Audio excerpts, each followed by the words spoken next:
तर आजच्या ब्लॉगची जी सुरुवात आहे ना ती डायरेक्ट मी ते स्वयंपाकापासून केलेली आहे. तर एवढं सगळं जे मटेरियल कट केलेलं दिसते त्यावरून तुमच्या लक्षात आलंच असेल की आज मी काय बनवतीये. तर आज ना मी ते दम बिर्याणी बनवायला घेतलेली आहे. पण दम बिर्याणी तर बनवायला घेतली पण इथे चिकनच अवेलेबल नाही आहे. कारण माझ्या भावाने ना अचानक कॉल केला आहे की मी येतोय तिकडे, तर बिर्याणी बनवून ठेव. तर मग इथे चिकनच अवेलेबल नाही आहे, तर मी तरी काय करू. तर बाकी सगळी तयारी करून ठेवलेली आहे. अहोंना फोन केला तर ते पण जाऊन आले चिकन आणायला. पण आमच्याकडे ना आज दुकानं बंद होते, त्यामुळे काही चिकन भेटलंच नाही. मग त्याला म्हटलं तूच येताना तिकडून घेऊन ये, मी सगळी तयारी करून ठेवते. तर मी ते सगळं कटिंग वगैरे करून ठेवलं आहे, त्याचा काही यायचा पत्ता नाही आहे. मग कांदा पण तळून घेतला आणि फायनली तो काळी कॅरव्या घेऊन आलेला आहे.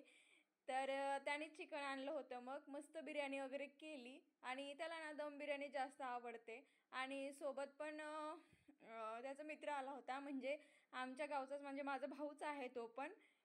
तर तोही आला होता, त्याची मिसेस, त्याचा मुलगा, म्हणजे बरेच पाहुणे आले होते. पण ते ना कॅमेऱ्यापुढे यायला बरेचसे लाजत होते.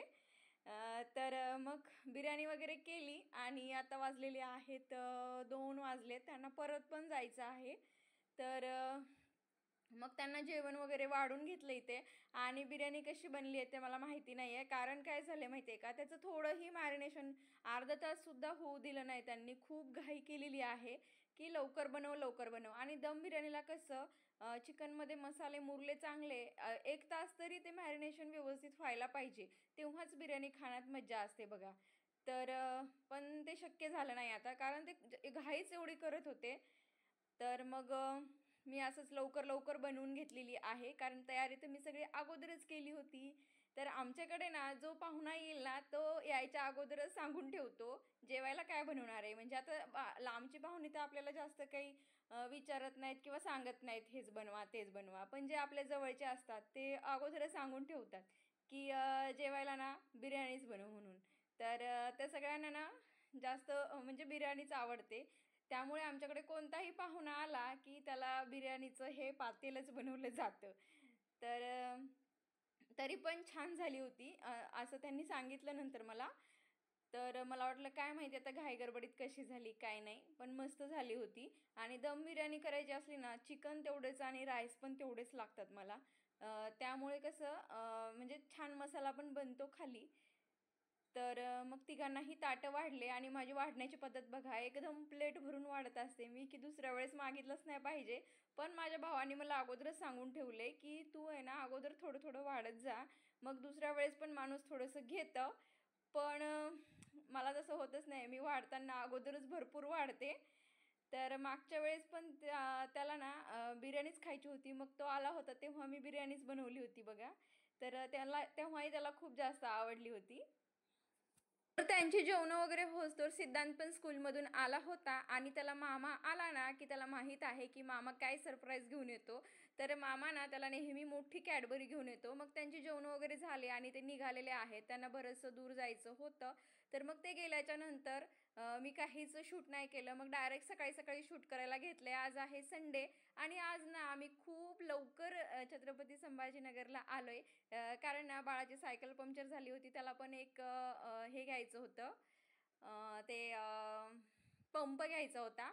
आणि मलासुद्धा कढई घ्यायची होती बघा, वेगळी जराशी. तर ही लोखंडी कढई आहे आणि यांच्याकडे लहान मोठ्या बऱ्याचशा कढया होत्या, पण माझ्याकडे ऑलरेडी छोटी लोखंडी कढई आहे. पण तिला ना जास्त गंज चढतो त्यामुळे मला ती वापरूच वाटत नाही. पण मग मला थोडीशी मोठ्या आकाराची कढई तिथे भेटली, मग मी घेतली. आणि तुम्हाला तर माहीतच आहे की मी संभाजीनगरला गेल्याच्या नंतर आम्ही इथे जाऊन नक्की कॉफी पितो कॅनॉट प्लेसला.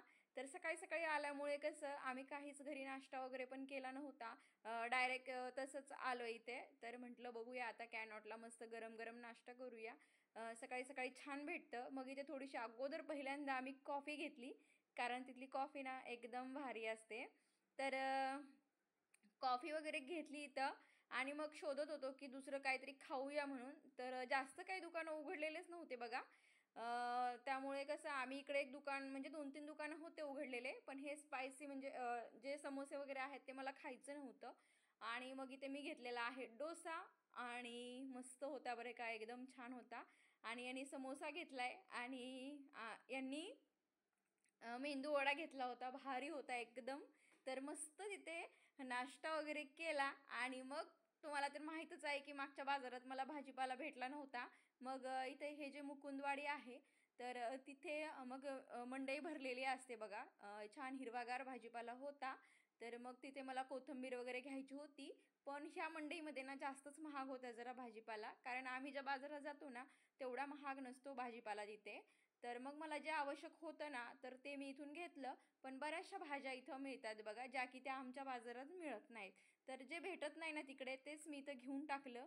आणि मला कोथिंबीर एक आठवडाभर झालं कोथिंबीरच भेटली नव्हती. तर मग इथे मला सगळ्यात अगोदर कोथिंबीर घ्यायची होती. तर मस्त होती बघा कोथिंबीर इथे. तर कोथिंबीर वगैरे घेतली इथे.